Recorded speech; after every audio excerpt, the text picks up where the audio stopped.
चलिए शुरुआत करते हैं द ब्रेकफास्ट शो की। उपराष्ट्रपति जगदीप धनखड़ ने सोमवार शाम स्वास्थ्य कारणों का हवाला देते हुए अपने पद से इस्तीफा दे दिया। जगदीप धनखड़ ने राष्ट्रपति को एक पत्र लिखा जिसमें उन्होंने कहा कि मैं स्वास्थ्य को प्राथमिकता देते हुए और डॉक्टर्स की सलाह का पालन करते हुए भारत के उपराष्ट्रपति पद से तत्काल प्रभाव से इस्तीफा देता हूं। मैं भारत की माननीय राष्ट्रपति को हार्दिक धन्यवाद देता हूं जिन्होंने अपने कार्यकाल के दौरान मुझे लगातार सहयोग और एक शांतिपूर्ण कार्य संबंध प्रदान किया। अचानक उनके इस फैसले ने राजनीतिक रूप से भी खलबली मचा दी है। उपराष्ट्रपति जगदीप धनखड़ ने अपना इस्तीफा राष्ट्रपति द्रौपदी मुर्मू को भेज दिया है, तो वहीं राजनीतिक पार्टियों के कई बड़े नेताओं की भी इस पर प्रतिक्रियाएं सामने आ रही हैं।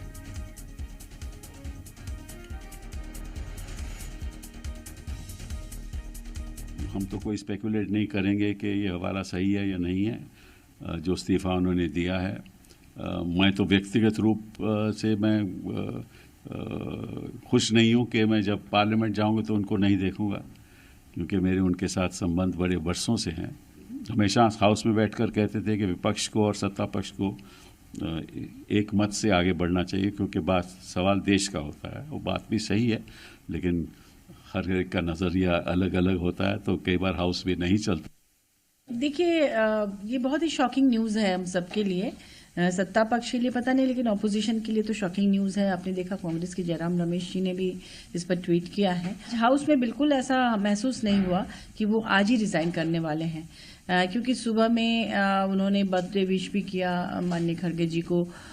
इसके अलावा कई और भी महत्वपूर्ण बातें वहां से कही और बहुत ही मुस्कुराने के साथ ही उन्होंने सबको विश किया। और मतलब एक बार भी ऐसा vice president of India Dhankhar ji has conducted even today's Rajya Sabha in a very good condition, not showing any physical ill health.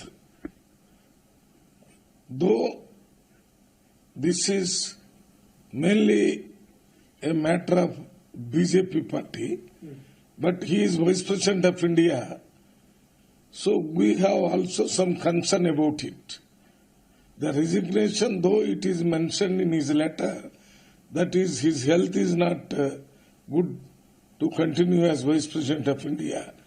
We feel it is a political ill health than his physical health. कि हमें अपनों ने लूटा, गैरों में कहाँ दम था, हमारी कश्ती वहाँ डूबी जहाँ पानी कम था। तो मैं अच्छे स्वास्थ्य की कामना करूंगा धनखड़ जी, और धनखड़ जी इतनी जल्दी हार न माने और उपसभापति के पद पर बने रहें, क्योंकि बहुत महत्वपूर्ण मुद्दे, ऑपरेशन सिंदूर का मुद्दा है, फिर बिहार में वोटर्स का है। अब मुझे तो कुछ बड़ा अटपटा सा लग रहा है। लगता है कि कहीं इन मुद्दों को टालने के लिए तो कुछ ऐसा नहीं किया। बहरहाल मीडिया में जो आ रहा है कि स्वास्थ्य कारणों से इस्तीफा दिया, तो ईश्वर उनको दीर्घायु करे, ठीक स्वस्थ करे। लेकिन सारा दिन तो हाउस में थे वो, तो स्वास्थ्य के ऐसे एकदम अचानक क्या कारण हुए घंटे के अंदर के इस्तीफा ही देना पड़ गया। हम तो उनके लिए उम्मीद करते हैं कि दुआ करते हैं कि अल्लाह उनको लंबी उम्र दे और सेहत दे।